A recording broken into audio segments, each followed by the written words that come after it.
એક નાનકડું ગામ હતું. એ ગામની પાદરે એક કૂવો હતો.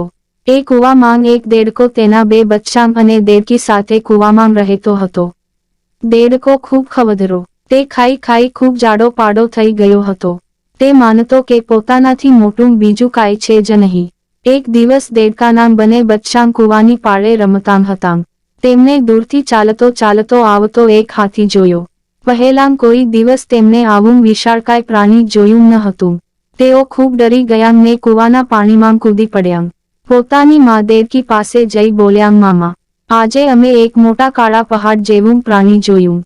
તેને લાંબું નાક હતું, મોટા ઝાડના થડ જેવા 4 પગ હતા, ગાગર જેવું મોટું પેટ હતું.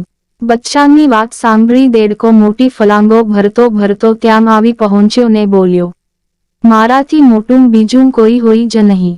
2 બચ્ચાં કહે, પાપાજી પાપાજી, ખરેખર અમે બહુ જ મોટું પ્રાણી જોયું છે. દેડકાએ પોતાનું પેટ ફૂલાવ્યું ને પૂછ્યું, આટલું મોટું પ્રાણી? બચ્ચાં કહે, ના બાપા, હજુ મોટું. દેડકાએ ફરી પોતાનું પેટ વધુ ફૂલાવ્યું ને કહ્યું, આટલું મોટું. બચ્ચાં કહે, ના બાપુ ના, ખૂબ જ મોટું તેનું પેટ હતું. દેડકાએ ખૂબ જોર કરી પોતાનું પેટ ફૂલાવ્યું. 2 બચ્ચાં બોલી ઉઠ્યાં, ના, તેનું પેટ તો આનાથી ખૂબ જ મોટું હતું. દેડકો કહે, હવે જુઓ, હું વધુ પેટ ફૂલાવી તમને બતાવું છું કે હું કેટલો મોટો છું. દેડકી કહે, દેડકા રાજા, તમે ખોટું જોર કરવાને બદલે આપણા બચ્ચાંની વાત સમજો તો ખરા.